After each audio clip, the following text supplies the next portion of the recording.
ბავშვობაში და მოზარდობის პერიოდში ყალიბდება თამბაქოს მოხმარება, არაჯანსაღი კვება, არაადეკვატური ფიზიკური აქტივობა, ალკოჰოლისა და ნარკოტიკის მოხმარება, ინფექციები. როგორ შევაჩვიოთ ბავშვი ჯანსაღი ცხოვრების წესს? ჩვენი სტუმარია პედიატრი თემურ მიქელაძე. გამარჯობა ბატონო თემურ, დიდი მადლობა რომ ჩვენი სტუმარი ხართ. გვაპატიეთ ცოტა. თემურ, როგორ ბრძანდებით? მოგესალმებით, დიდი მადლობა მოწვევისათვის, მივესალმებით თქვენს მაყურებელს. კი ბატონო თემურ, როგორ შეიძლება რომ ბავშვობიდანვე მივაჩვიოთ ბავშვი ჯანსაღი ცხოვრების წესს? როგორ უნდა ჩავუნერგოთ ეს ყველაფერი? ბავშვობიდანვე ჩვენ მეტნაკლებად შევეცდებით რომ დავყოთ ასაკობრივად, ხო?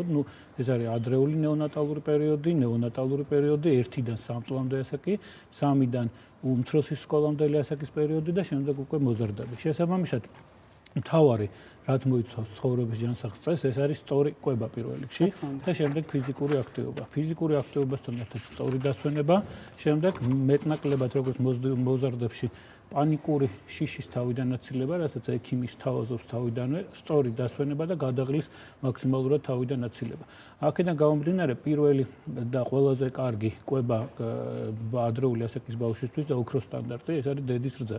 შესაბამისად, დედის რძე შეიცავთ ისეთ მიკრო და მაკრონუტრიენტებს, რომელსაც შემდგომში უკვე ეპიგენეტიკური, ანუ მომავალში სხვადასხვა დაავადებების თავიდან აცილების რისკ ფაქტორებისგან დაგვიცავს. ანუ კერძოდ მაგალითად, თუ ქოლესტერინის შემცველობა, როგორც კარგი ქოლესტერინის შემცველობა დედის ძეში უფრო მაღალია ვიდრე სხვა ხელოვნურ საკვებ დანამატებში და საკვებ მინარევებში, ქოლესტერინის შემცველობა უკვე ეპიგენეტიკურად მოზრდილ ასაკში აგვაცილებს გულის იშემური დაავადებების განვითარების რისკს და შესაბამისად თავის ტვინის დეგენერაციული დაავადებების განვითარების რისკს. ამიტომ ჩვენი მთავარი მიზანი ადრეული ასაკის ბავშვებისთვის პედიატრების ეს არის დედის ძის მაქსიმალურად დროის გახანგრძლივება, მაქსიმუმ 6 თვემდე მაინც ექსკლუზიური ძუდუთი კვება და 2 წლამდე მაინც უნდა შევინახოთ ჩვენ დედის რძე ბავშვებში. ბატონ თემურ, რა თქმა უნდა ჩვენ გავაგრძელებთ თემაზე საუბარს, მაგრამ არ შემილია რომ არ ვიკითხო იმ ისტორიასთან დაკავშირებით რაც ხდება მთელ მსოფლიოში კორონავირუსს გულისხმობ.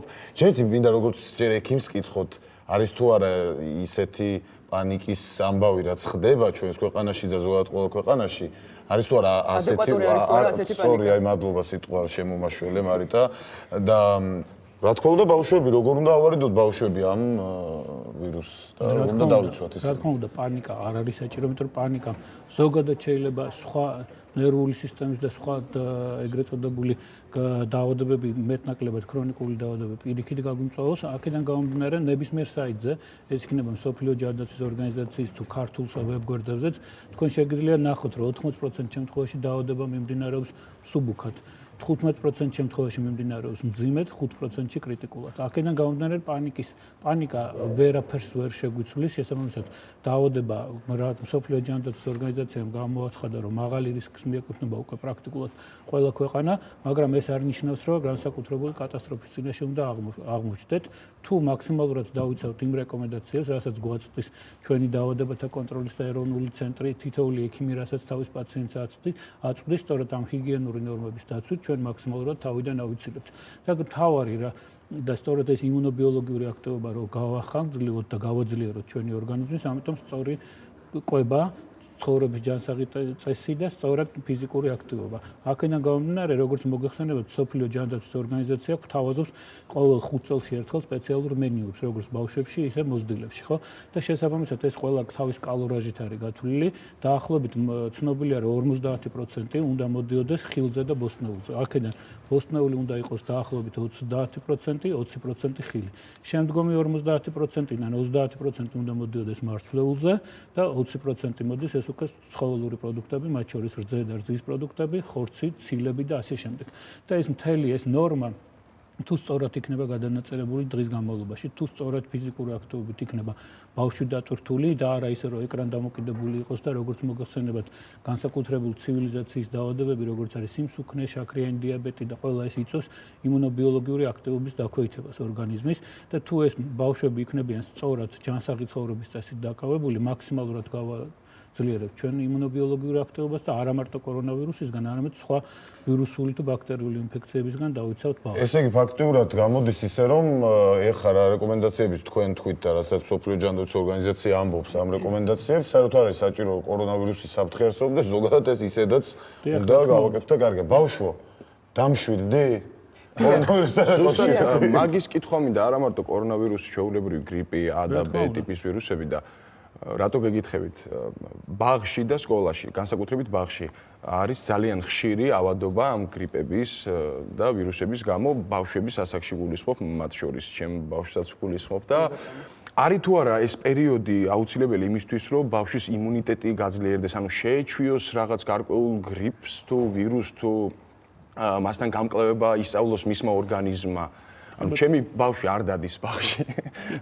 ვერაფრით ვერ შევიყვანე, მაგრამ მაინტერესებს, იმიტომ რომ ხომ უნდა შევიყვანო. ბავშვების სოციალურ აქტივობასთან ერთად, რა თქმა უნდა, ვირუსული ინფექციების სიხშირე იზრდება. თუ ბავშვი როგორც წესი 6 წლამდე ასაკში, 1-დან 6 წლამდე ასაკში წლის განმავლობაში შეიძლება 8-დან 10-მდე ავადობდეს და ის ითვლება ნორმა. თუმცა აქ არ არის საუბარი სერიოზულ ინფექციებზე, დაუშვათ ბაქტერიული ინფექციებზე, ან სხვა იმუნოდეფიციტით მიმდინარე დაავადებებზე. სხვადასხვა ვირუსული ინფექციები სეზონურად და ისეთი ზომიერი კლიმატის ქვეყნებში, როგორც არის საქართველო, წელს ეხა ცირკულირებს მაგალითად გრიპის ვირუსი, როგორც A ტიპის, ისე B ტიპის გრიპის ვირუსი და თუ არ არის აცრილი, ან ზოგ შემთხვევაში აცრილმაც, მათ შორის სუბუქად შეიძლება გადაიტანოს არა მარტო გრიპის ვირუსი, არამედ სხვა ადენოვირუსული ინფექცია, RS ინფექცია და ასე შემდეგ. ამიტომ ეს ითვლება ნორმად და ეს არ ნიშნავს, რომ ამ ბავშვს იმუნიტეტი აქვს დაქვეითებული. შესაბამისად, ის ეჩვევა ამ ვირუსულ ინფექციებს, გამოიმშავებს მის საწინააღმდეგო იმუნიტეტს, რომ მოძდილობაში მაქსიმალურად დაცული იყოს. მაგრამ რა თქმა უნდა, ამასთან ერთად ჩვენ მაქსიმალურად ხელი უნდა შევუწყოთ ცხოვრების ჯანსაღ წესს. ეს იქნება ფიზიკური აქტივობა, ცნობილია, რომ დაახლოებით 15-17 წლამდე ასაკის ბავშვი დღის განმავლობაში 1 საათი და დაახლოებით 20 წუთით, დაახლოებით 80 წუთით უნდა დაკავდეს ფიზიკური აქტივობით. ხო, ეს იქნება სპორტი, არ არის აუცილებელი ყველა რაღაც სპორტზე მივიყვანოთ.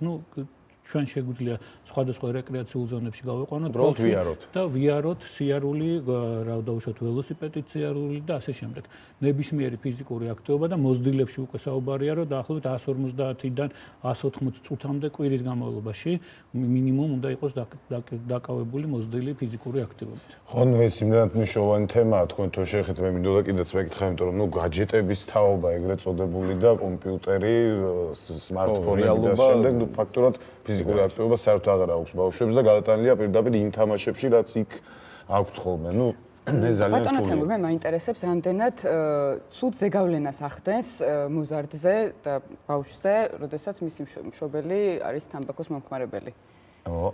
რა თქმა უნდა, აი თქვენ დავამატებთ გაჯეტ დამოკიდებულებაზე ჩვენ ბავშვობის დროს მაქსიმალურად ეზოების ავსე იყო ბავშვებით, ხო?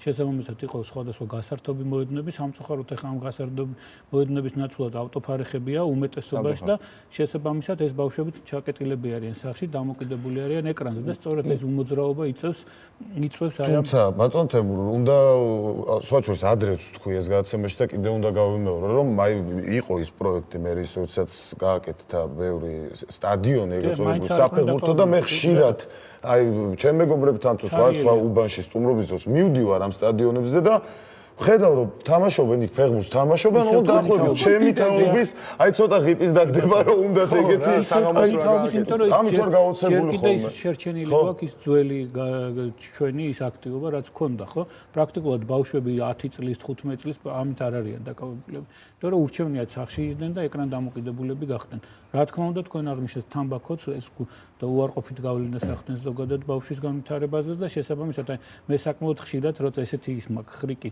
მომართავს პაციენტი ხო ახალშობილ ბავშვს ხსნი და საკმაოდ ხშირად ბავშვს აზდის თამბაქოს სუნი სამწუხაროა ეს ხო მე პირველ იმას გვამახვილებ ამაზე ყურადღებას როცა სანამ გასინჯოს ვიწყებ ხო იმიტომ რომ მშობელს დაახლოებით 10 წუთის წინ აღმოჩნდება რომ რაღაც სიგარეტი აქვს უკაცრავად და ამ ბავშვზე დაბოლებული ხო და აქედან გამომდინარე რომ ეს ამერიკის პედიატრთა აკადემიას 40 წუთის შემდეგ არ შეიძლება მიკარება სიგარეტის მოწევიდან ახალშობილზე განსაკუთრებით თუმცა მანქანაში როდესაც ხდება მოწევა და მე საკმაოდ ხშირად აი დღე არ გადის რომ დაახლოებით 3-4 ახალშობილის ან მოზრდილი ასაკის ბავშვი მშობელსაც მეტნაკლებად აზდის და ტანსაცმელს აზდის ბავშვს სიგარეტის სუნი რაც სამწუხაროა და ამაზე უფრო კვალიფიცირად ალბათ შემდგომში ვსაუბრობ. და აქვე მინდა გკითხოთ, აი ჭარბიწონისკენ მიდრეკილი ბავშვები, ნუ არის ხოლმე ისე, რომ ბავშვობაში რაღაც უყვარს ბავშვებს ტკბილის ჭამა და ნუ ასე რომ შობლებსაც მარით, აი ბავშვი თუ ისეთია მოსქებული, ესე იგი ჯამთელი. ზოგადად ტკბილეულის ჭამა, ხო? ანუ როგორც მარიტამ თქვა, ბევრი უყვარს ბავშვს, შეიძლება ვთქვათ, წონა არ ემატებოდეს, მაგრამ ტკბილეულის ბევრი ჭამა რამდენად აი ეგეც ძალიან კაი კითხვა და ასევე ბარემ აქვე კითხავთ, რომ აი როგორ უნდა ვებრძოლოთ ბავშვის ჭარბწონას, იმიტომ რომ ბევრი ბავშვი მინახავს, რომ აი რაღაც არ არის დასაკომპლექსებელი არაფერი, ძალიან საყვარლები არიან ბავშვები, მაგრამ თუ აწუხებს ეს ყველაფერი თვითონ ბავშვს ან ხელს უშლის რამეში მოზარდს უფრო სწორად, როგორ შეიძლება რომ ეს კვების რაციონით მოვარგოთ? თუ აწუხებს, კარგია, ჩემი ძმიშვილი ერთი ახლა სახშია და იმას არ აწუხებს, ეგ საკითხი და აქედან ვეტყვი რომ უნდა გაწუხებდეს. მთავარი სწორი იყო, სწორად კვებოთ ბავშვი და ის კალორიაჟი მთელი დღის განმავლობაში სწორად გადაუნაწილოთ.